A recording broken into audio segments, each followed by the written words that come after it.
is made possible through generous philanthropic contributions from viewers like you. Thank you for supporting TVO's journalism. Tonight, are the parties ignoring a crisis in post-secondary education? Then, what are voters in Ontario's two biggest cities saying in the last days of the campaign? That's next on the agenda.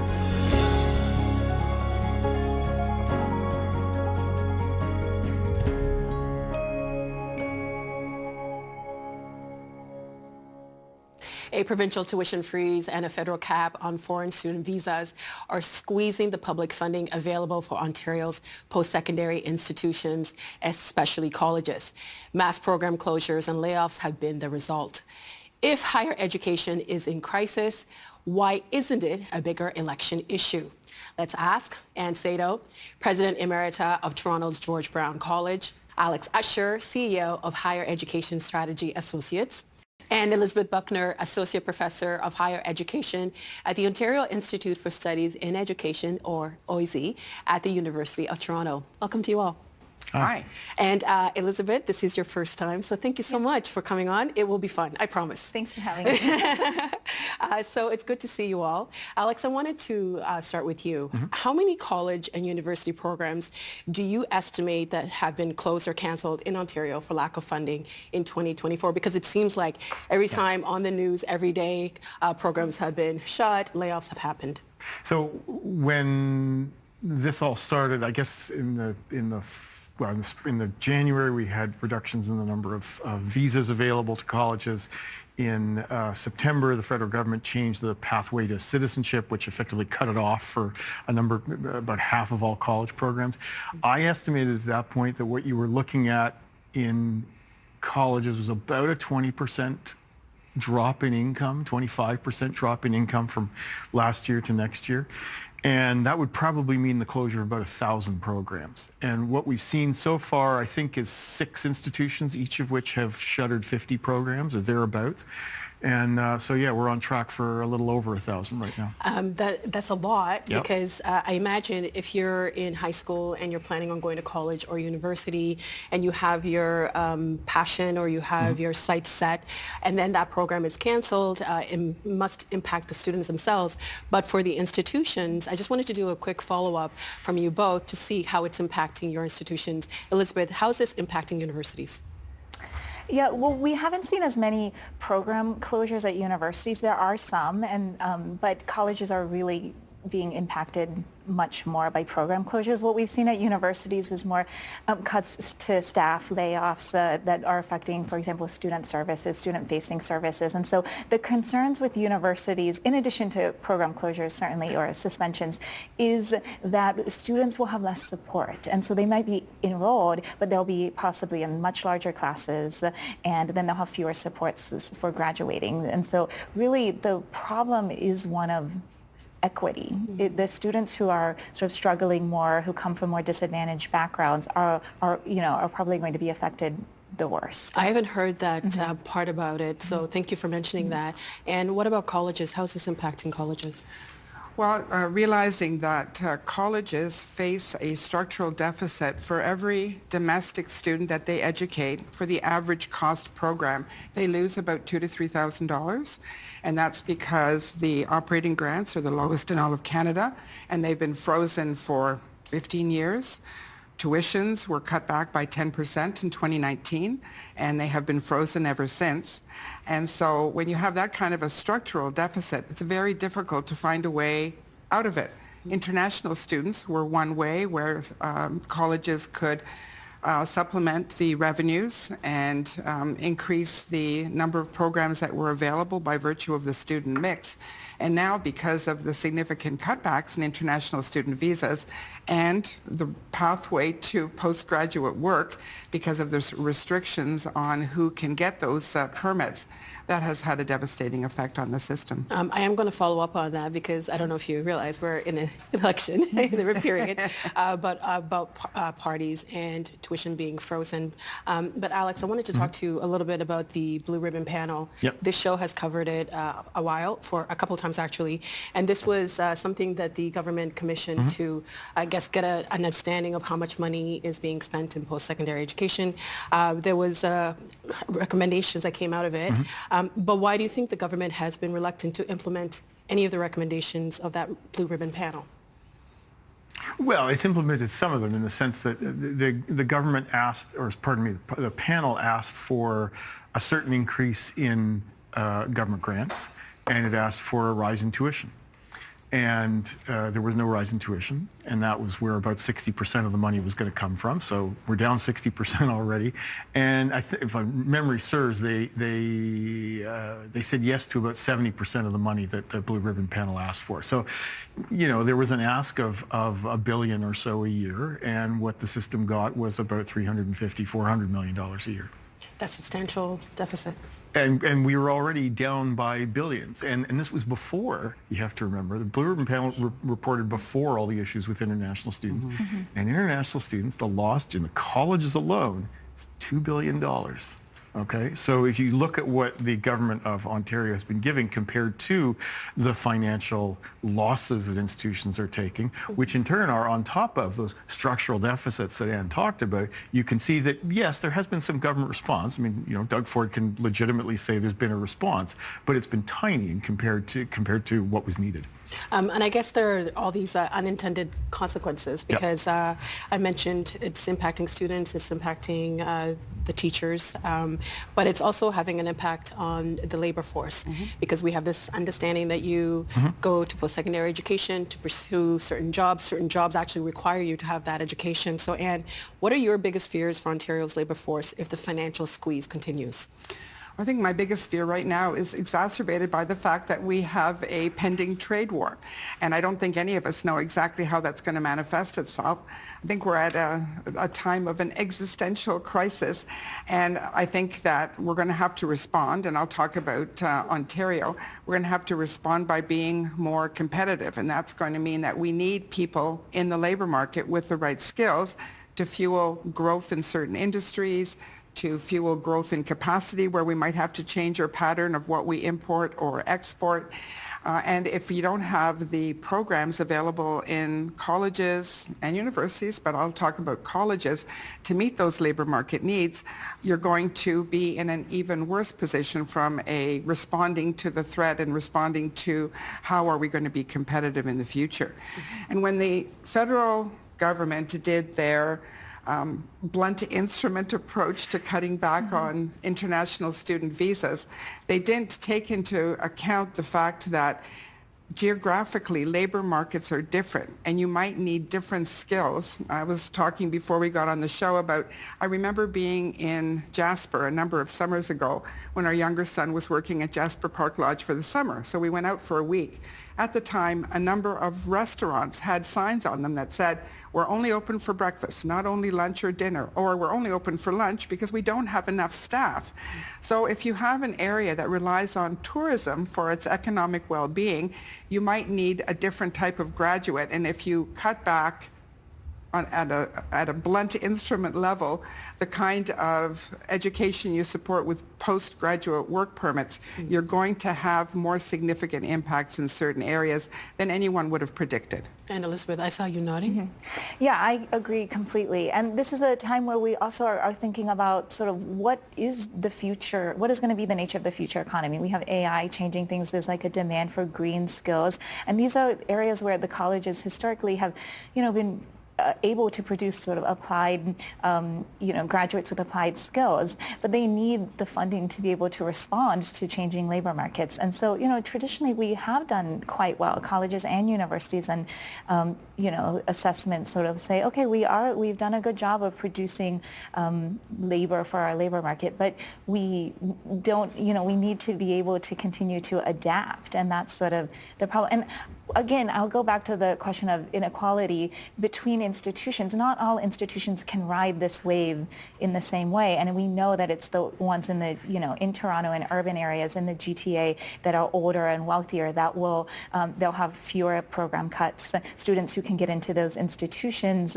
will still have their choice of programs. They'll be the ones that are able to, graduate students, and it's students in institutions in more rural areas in the north that are going to be hit harder. And also it's the students who depend on those institutions who then will have fewer options, and then their local economies will be worse off. And I imagine too, if you have less spots, it means it's actually more competitive for the students to get in as well. Exactly. Yeah, and can I just also reinforce to Elizabeth's point, when you go to rural and northern areas, especially at the college level, students prefer to stay in their community, and so they're looking for access for affordability reasons, for all sorts of reasons, to those programs in their local area.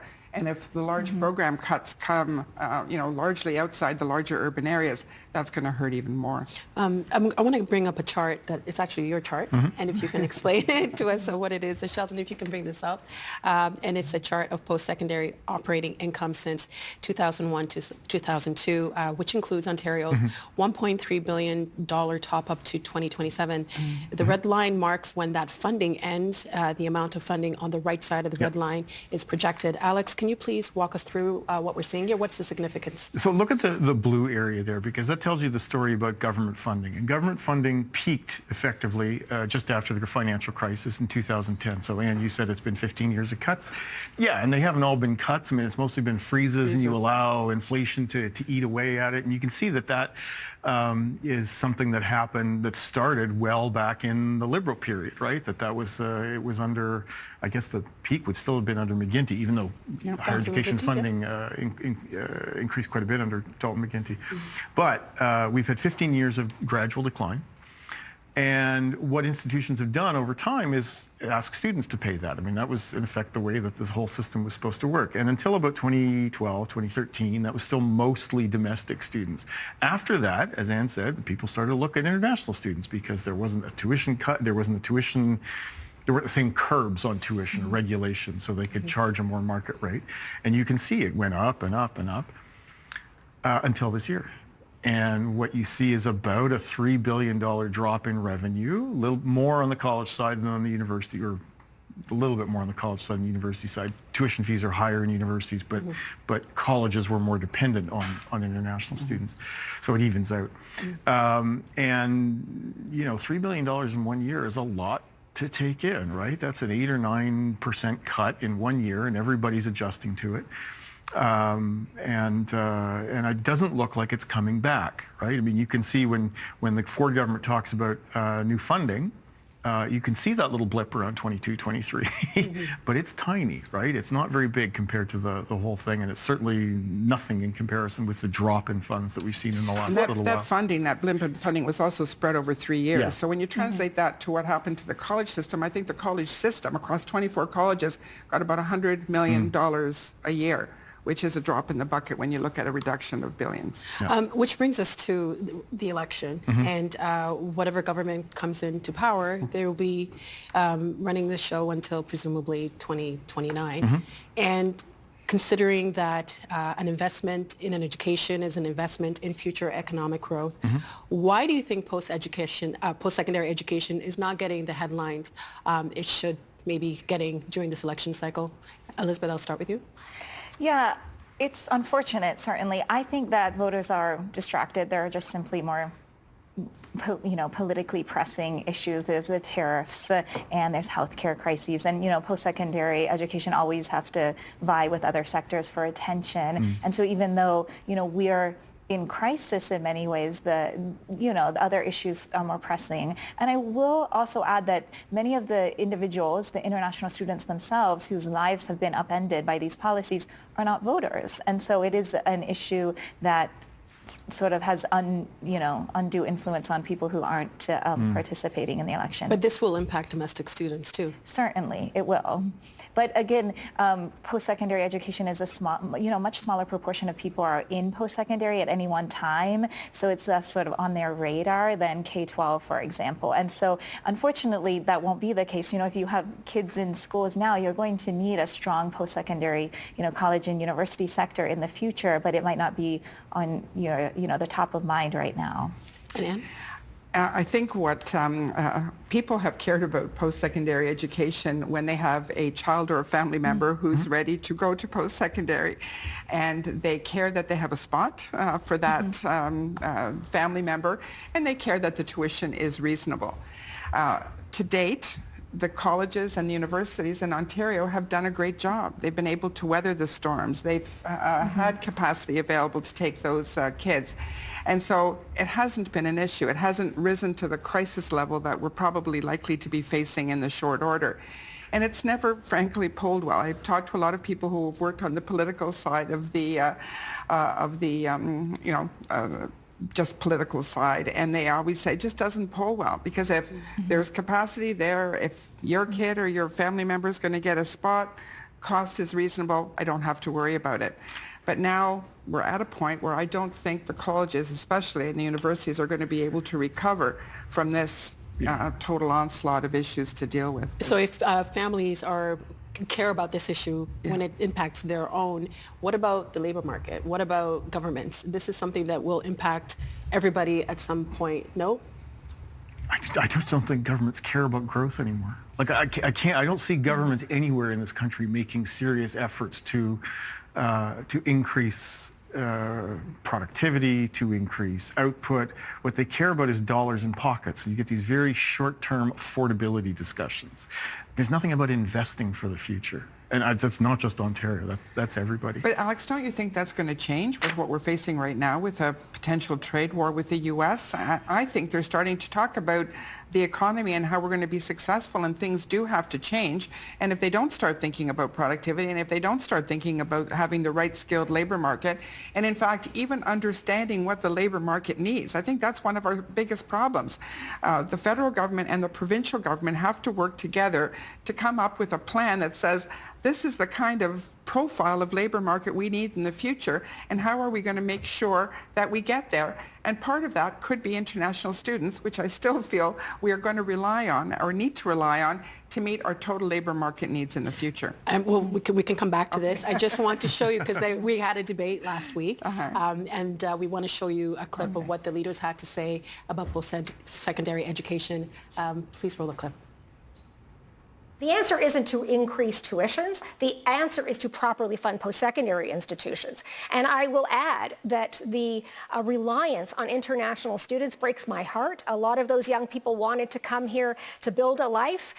They are part of our future. Science, technology, engineering, and math.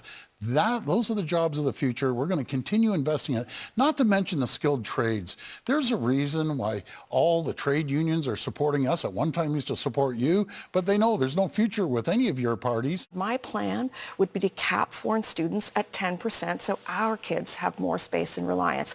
I'm also going to increase OSAP for our students and extend the amount of time that they have to pay it back, and increase the threshold in which it kicks in when they have to pay it back.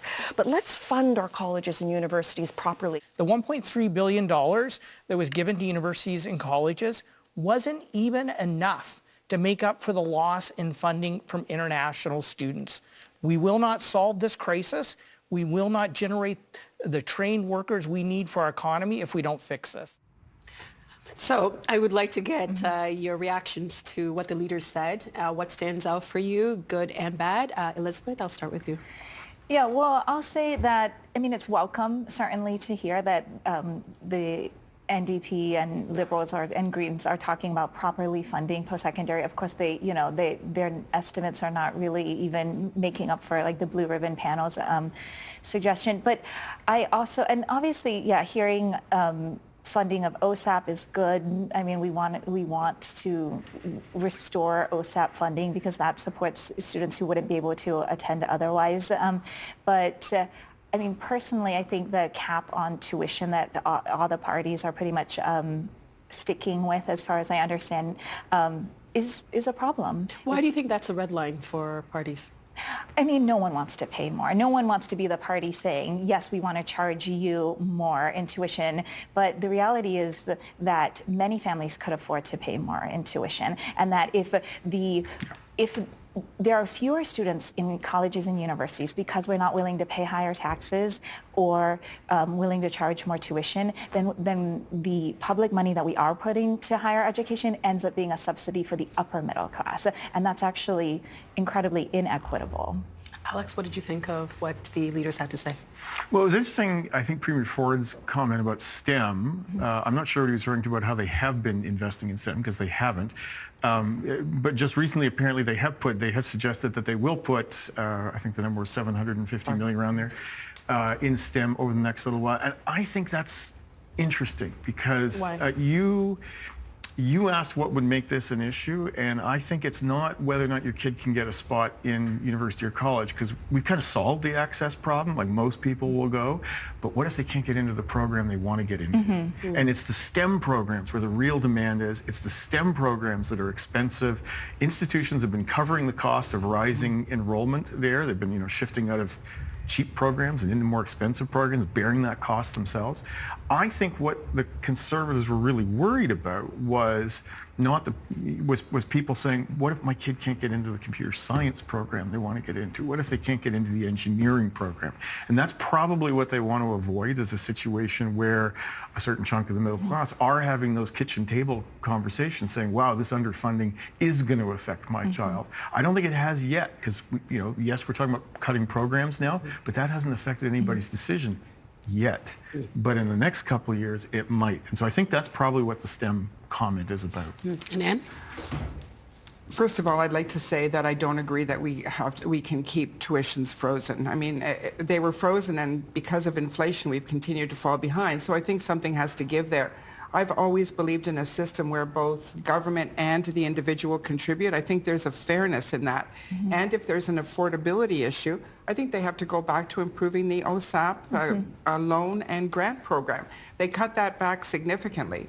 When it comes to STEM and trades funding, the Conservatives did mention that they'd put quite a bit of money into trades training, but they've done that with union shops. They haven't done that with the publicly funded post-secondary education institutions like colleges. And those programs are expensive to run. You need the capital to have current equipment. But you also want to give students an opportunity to take pathways through education and not be limited because they've got a very limited scope of training when they go to just a union shop that has one skilled trade that they support students in.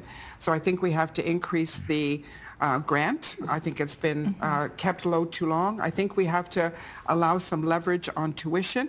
I think we have to improve the OSAP and the loan programs to make those that can't afford them be able to afford them better. And I think it's all of those things. And I think we also have to focus on understanding the labor market and maybe bringing or opening it up more for some international students where we don't have the domestic population to support the labor market in those areas. But politically, that seems to be something that parties are moving away from. The international students because side? of all the ripple effects that are politically not advantageous. I said this a year ago on this program where I think blaming the housing price crisis strictly on the backs of international students is a little bit simplistic and naive.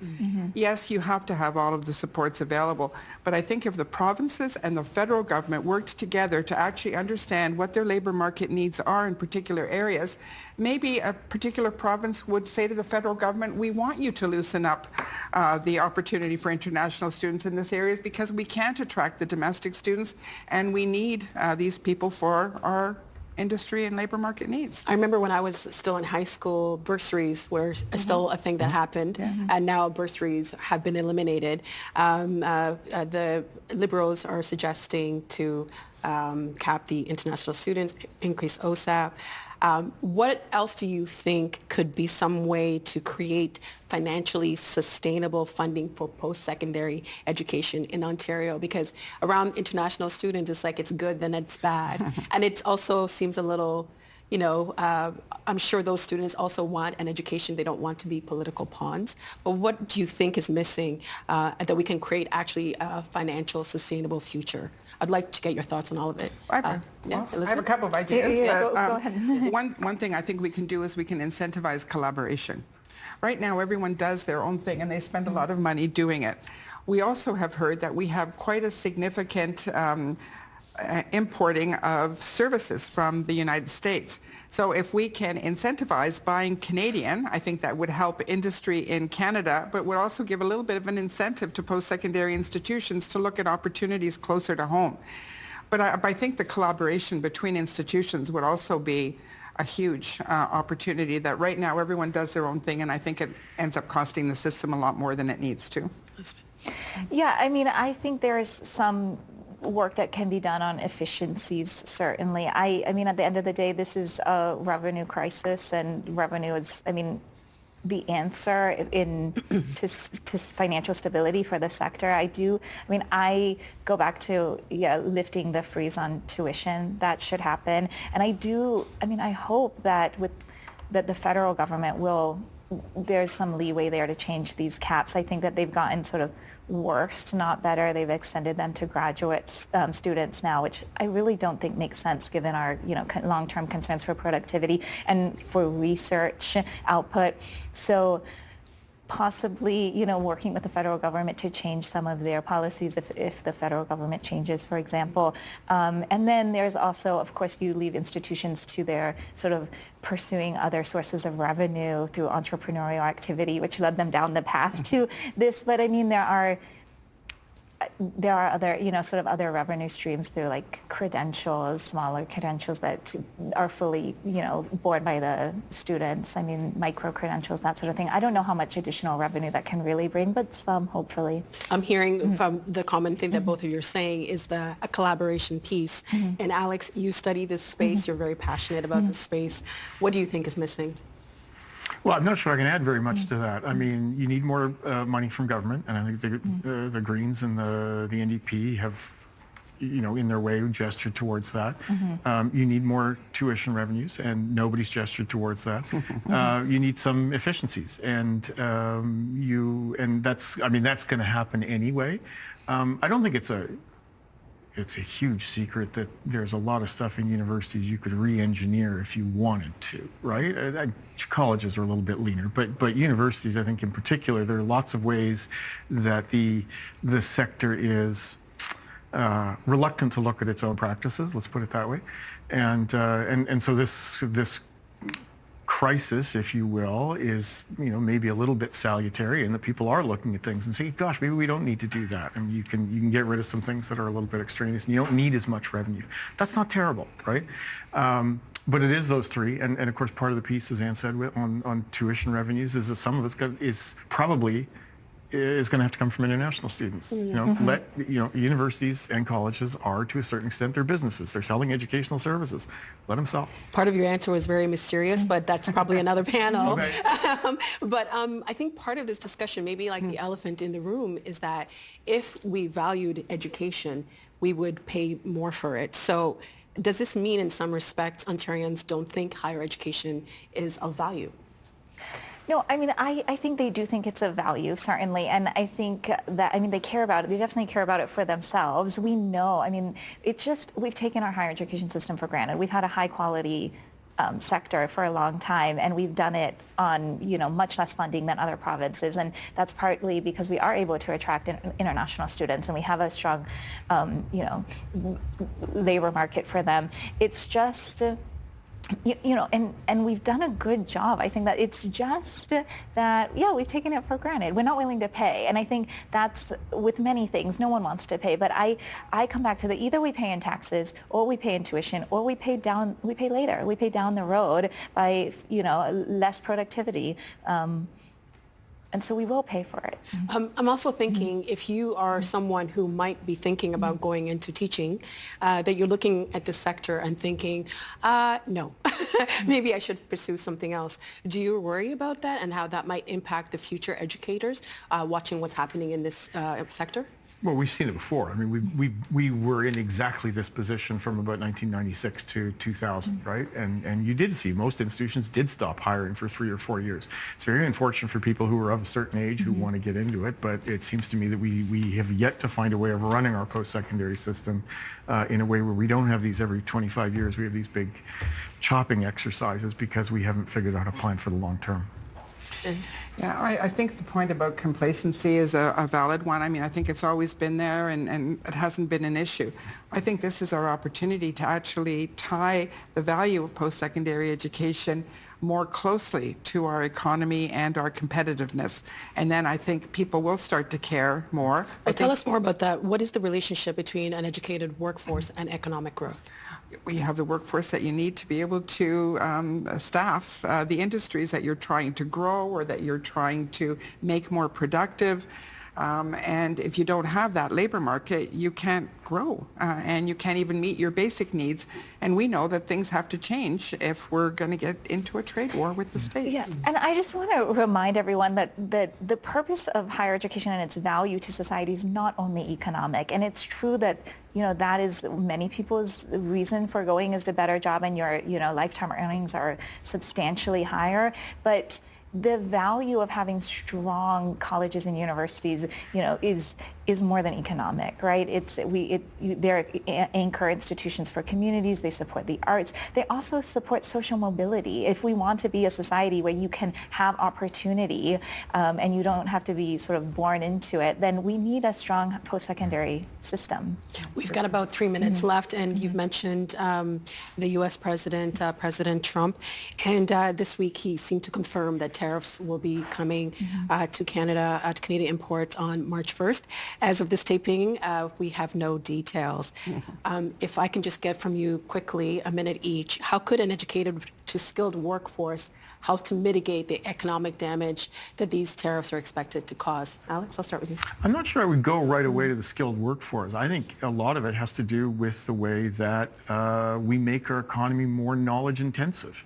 Right? And so that can be research, that can be collaboration between institutions and businesses on developing new products.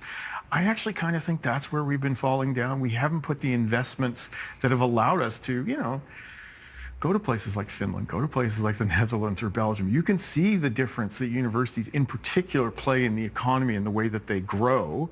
And I just don't think that we've been doing that. We haven't put those longer term investments in place that allow us to grow. So to my mind, I would put it more there. I mean, it's not entirely, the labor market aspect isn't entirely absent, but I think just, research has a big role to play here. We've been ignoring it. And Anne?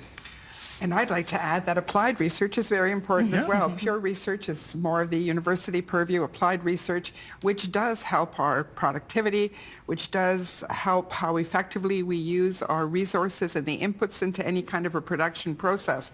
And I think we need a vast array of skills to be able to meet our needs. So what we're going to have to be able to do is respond. And we're going to have to be proactive in that. We can't just be in a reactive mode that wait to see what kind of tariffs we're going to put on and then what industries that's going to impact and then what can we do. I think we know that we have to lift interprovincial trade barriers. I think we know we're going to have to grow industries. I think we know we're going to have to become more self-sufficient in certain areas. And in order to do that, you need a workforce. You need research. You need a pure research, applied research. And post-secondary education is a key to enabling a lot of those things. Elizabeth? Yeah, I agree completely. I think that for too long we've been treating a higher education policy sort of in a reactive sense, just knee-jerk, and it's politics, right? And we haven't really seen higher education as a long-term investment. And so maybe this is sort of an opportunity even to rethink that, moving instead of, it's not just politics, we need long-term investment approaches. I love that, to look at it as an opportunity for us to maybe do more that we weren't doing before. A painful one, Yeah. but... We appreciate your time. I learned a lot during this, and I hope it was enjoyable for you. Thank you so much for your time. We appreciate it. Thank you.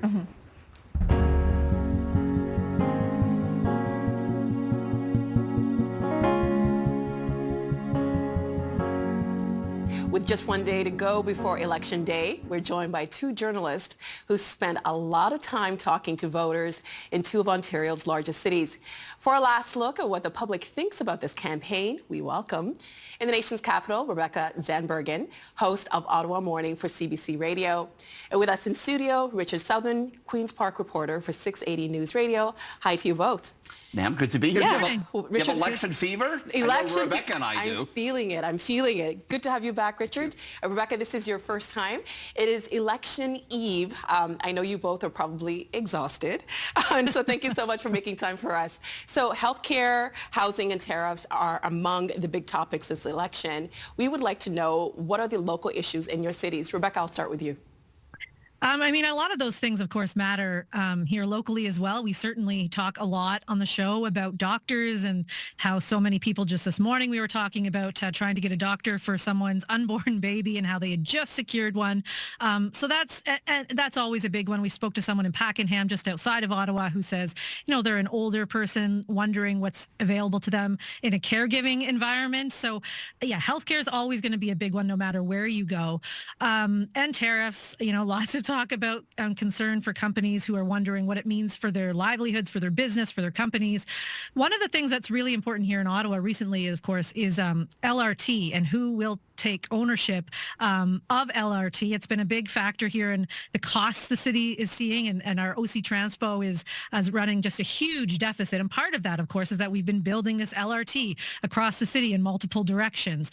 And Doug Ford came to the city of Ottawa a couple of weeks ago and said, okay, look, if I'm reelected, we will take on the LRT, the building costs of it, and ensure that we have the oversight of it. We'll upload it to Metrolinx. Well, following that, then we had Bonnie Crombie saying the same thing, although she said Metrolinx, yes, but it will be a new Metrolinx, of course, because she said Metrolinx has lots of problems. And then we had the NDP leader saying as well, Marit Stiles, that they would do some sort of 50-50 cost split. And so there's been lots of talk around who will pay for that and how the city can ensure that we don't have this giant deficit, and how are we going to pay for that? I think there's also a lot of talk sort of on that same note of, municipalities not getting their fair share of taxpayers' money, and is there some other way they can bring more income to the city, and hoping that the province is willing to upload maybe something else. And so interest in ensuring that municipalities here in Ottawa, but the larger sort of municipalities around the region as well, how do we maintain the services that we're offering if we're just running out of money and we don't have the money? So those have been some pretty key issues here in the Ottawa ridings. Well, you mentioned the LRT because I was going to bring that up. We have an LRT. We have an LRT. I live in Scarborough, so I mean, to just also get a gauge of to build on what Rebecca was saying about the LRT, this is the promise that the Conservatives are making, the Liberals are making, and we know the LRT has been uploaded to the province. We know what that's been like. Can you tell us, is that something that people are concerned about in Toronto? Well, certainly. I mean, there's the Eglinton Crosstown LRT that they're building on Eglinton, which is a major thoroughfare right through the center of Toronto, and it's been under construction since 2011. It started under the prior Liberal government, and Ford and the Conservatives have been unable to get this line open in their 7 years in power at Queen's Park.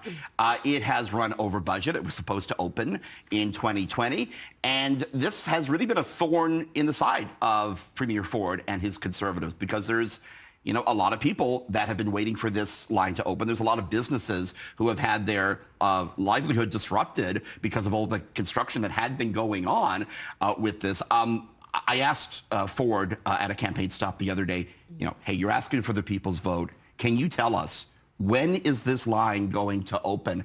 And he said, Richard, it's going to open this year. That was his contention. Of course, voters, I think they'll believe that when they see it.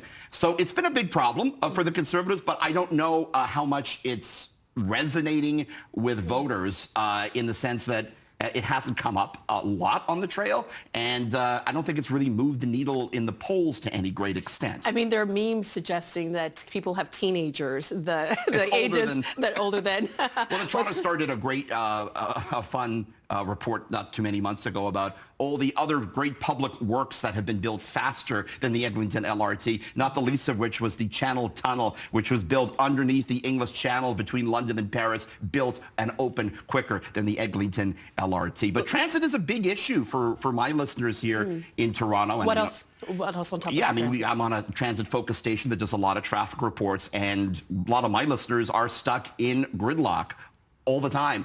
And, you know, one of the big wild promises that Ford has made is to build a tunnel under the 401. You know, he announced that in September, and, you know, us journalists were kind of gobsmacked. Apparently some of his cabinet members, I hear, were kind of gobsmacked and taken by surprise when he announced his plan to build a 55-kilometer tunnel underneath this busiest highway in North America, from Mississauga in the west to Scarborough in the east. And he has not put a cost on this during the campaign. I've been on him on the campaign trail. Premier, what is this going to cost? Experts tell me now it could cost $50 billion or more and take 20 years or more to build. It's a wild populist pledge, but whether or not he can actually get this built or intends to get it built is another story. But I wonder if it resonates with voters, because everyone has been stuck on the 401 at some point and maybe has imagined, boy, I wish there was a tunnel underneath that I could go under instead. I mean, there's also another joke. It takes an hour to get to Toronto from Toronto. So transit is something that people are talking about in the city. Rebecca and Richard as well. The election was called, you know, it's a winter election. There's a lot happening in this province. And the PCs are surrounded with a lot of controversies, high spending, an RCMP investigation into the Greenbelt scandal. How do you think the PCs have managed to remain at the forefront with all that baggage, because most of the polls are showing that they are in the lead? Rebecca? I mean, I think in part, I think a lot of people are waiting for the main event, which is the supposed federal election that's coming up. You know, I walk around this city, and this is a city that is very engaged in politics. Of course, we've got bureaucrats coming out of our ears here. They're everywhere. And when you're in a store, I remember I walked through, and there was these two women who were almost at blows deciding if it was Mark Carney who should in fact lead the Liberal Party. I just really think, from what I have noticed, people are talking a lot more about federal politics in this city than they are provincial politics. Do you think, not to interrupt you, but do you think there's a disconnect as to which jurisdiction is responsible for what? Because healthcare seems to be the main issue that's coming up, and that's a provincial jurisdiction. Yeah, no, I think you're right on that. I just, you know, I think part of it too is that it seems as though it's a foregone conclusion. And you asked, why is it that it still is a foregone conclusion? I don't know if I have one answer. I think there are multiple answers for that. But I do think that it's something that people, I worry that the voter turnout will be low in part because of the polls being so decisive, that the answer is what it is going to be, that Doug Ford wins another perhaps majority government. I mean, we don't know that for certain. But certainly it is something that I think people are feeling a little less interested in because of all of the talk happening federally. Yeah, so I don't know. I think time will tell whether or not Ottawa voters are interested in getting out to vote. That being said, you know, if you sort of pan out and you look at the wider map of the way people vote around this area, all of the rural areas around here, of course, are Conservative voters, all of the rural ridings. And then actually right in Ottawa, we have 4 of the 9 incumbent Liberals in our riding, in the Ottawa area rather. So, you know, there is something here to lose for the Liberals if they were to give up any of those seats. And I think there is some concern. Bonnie Crombie was in our neighborhood again this week, as was Doug Ford, showing that perhaps he's thinking they can weasel their way into some of those ridings. So it's interesting.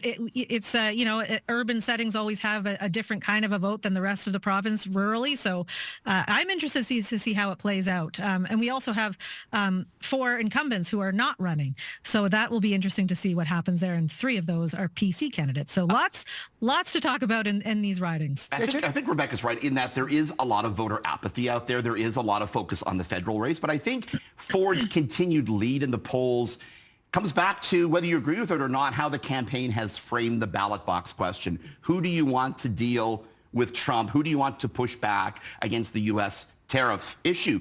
And voters certainly are are paying attention to that and see Ford as the candidate best suited to do that. And that's the same thing that I think is boosting Carney federally in the Liberal leadership race. Voters see him as maybe right now the best man to do that, to push back against Trump. So I think that's really what's cemented Ford's lead right throughout this campaign. Well, why have the other parties failed to capitalize on this?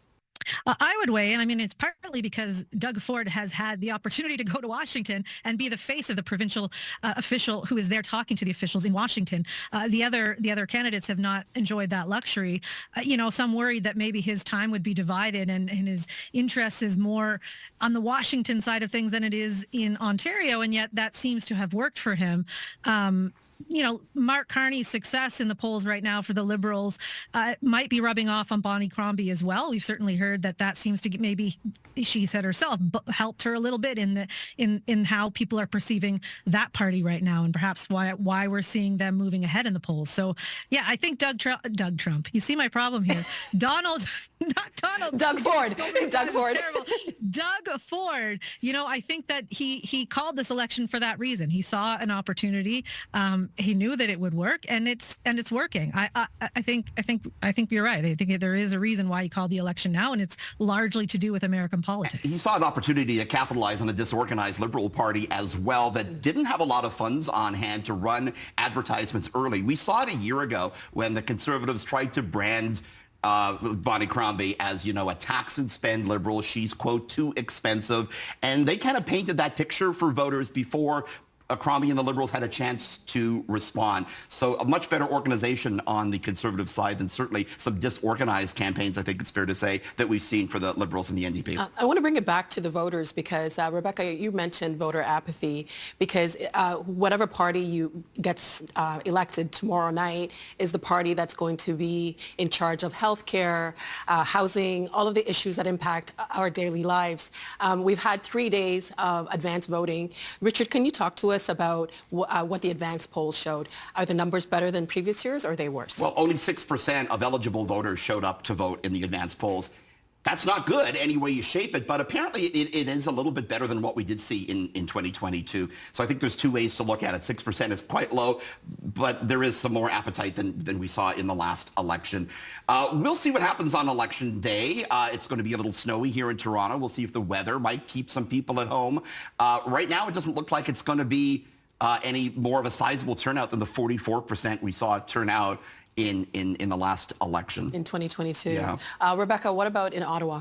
I will say, yeah, I just talked to an official from Elections Ontario, and one of the things they said was 200,000 a day in those polls, advanced polls, which actually, as Richard points out, is better than what we saw in 2022, and that's in part because they had many more days that the polls were open. So they seem to be buoyed by that and encouraged. I don't know if it translates into more people going out to the polls on election day.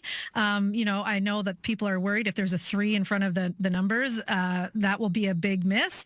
It's disappointing. If you look at the majority of the people just didn't vote, well, that's not saying much about our democracy. So, I'm hopeful more people get out, but I don't know. I'm a little bit worried.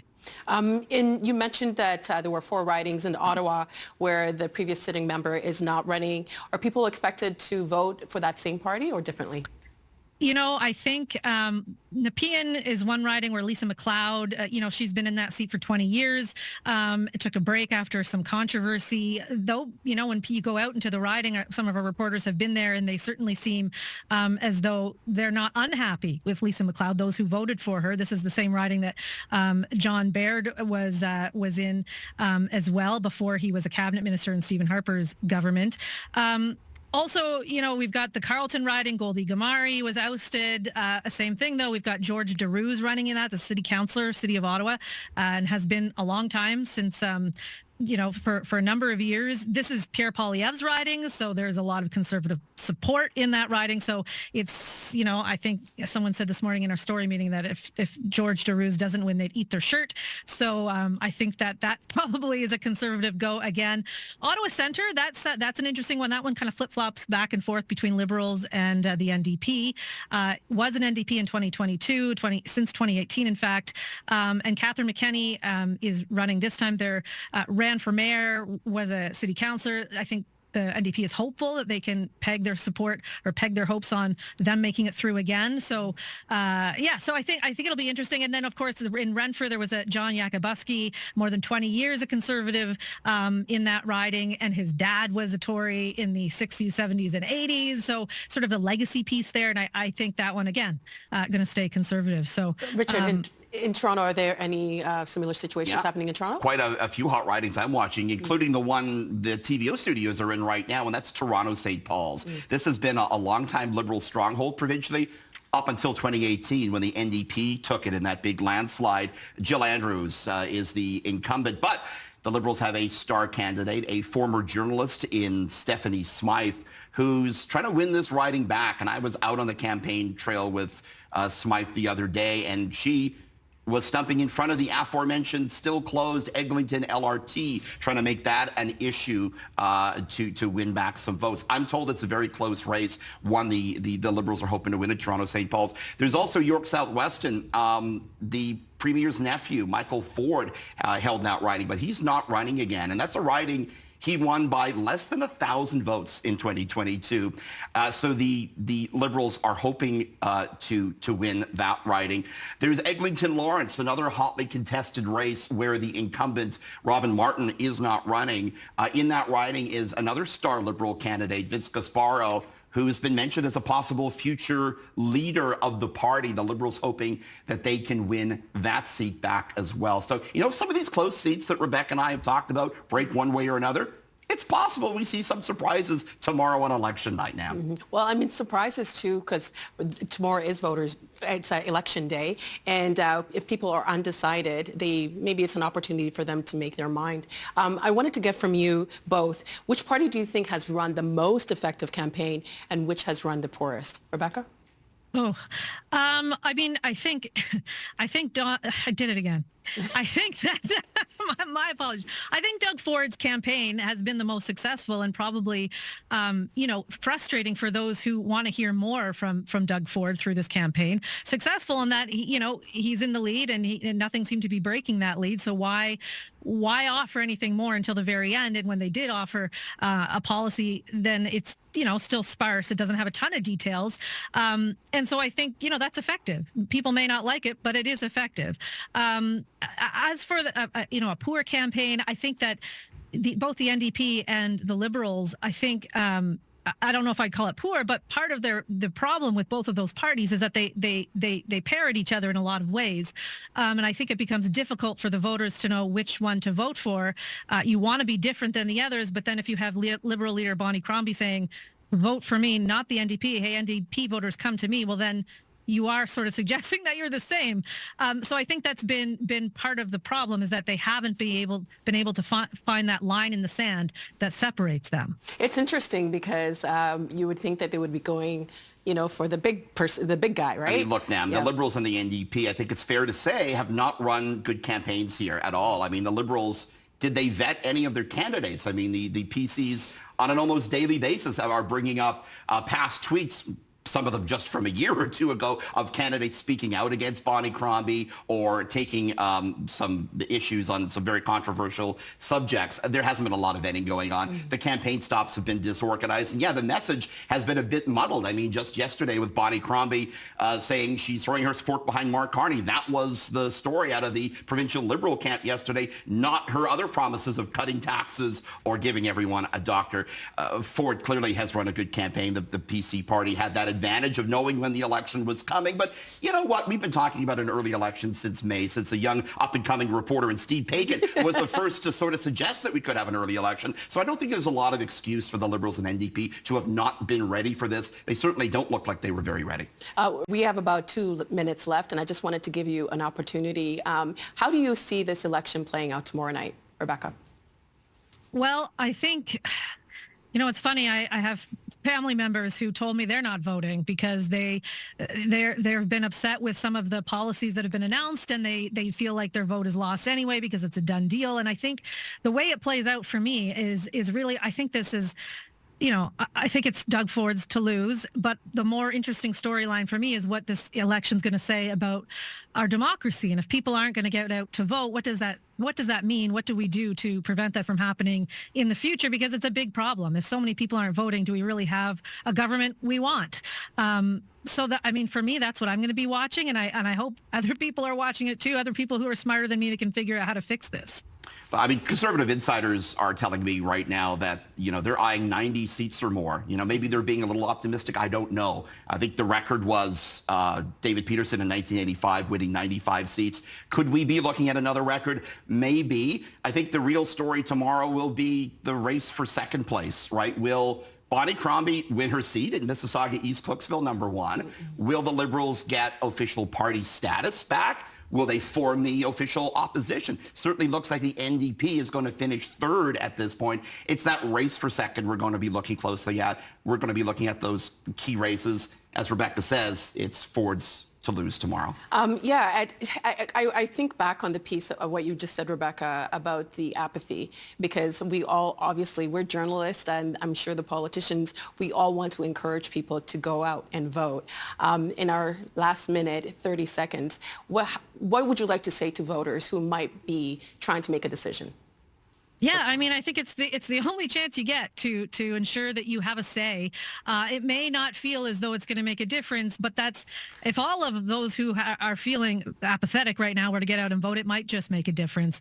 And as Richard said, it's a difference between who becomes the official opposition, who becomes has party status. These things matter right now, and I think all of the leaders would be hopeful too that people get out and vote, especially those who could benefit from more people going to those polls. So yeah, it doesn't maybe feel like it in this particular election, but it does matter. You got no right to complain if you don't vote, right? If you're sliding into my mentions or Rebecca's mentions, as many voters do, you got no right to complain if you don't vote.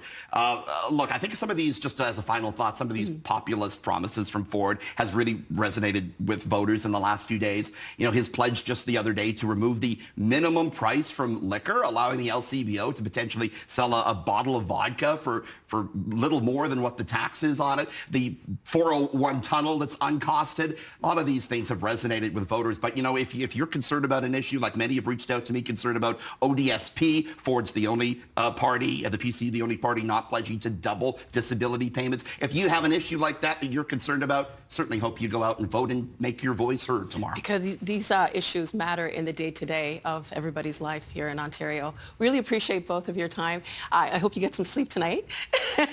Big day tomorrow. Big day tomorrow, election day. Thank you so much for your time. We appreciate it. Thanks, Deb. Thank you.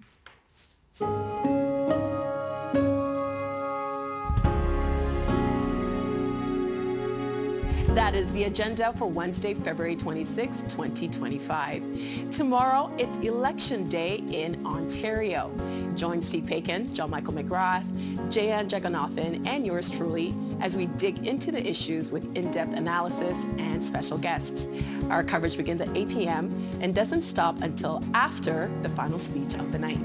I'm Nam Kiwanuka. Thanks for watching TVO, for joining us online at tvo.org, and we'll see you again tomorrow. The Agenda with Steve Paikin is made possible through generous philanthropic contributions from viewers like you. Thank you for supporting TVO's journalism.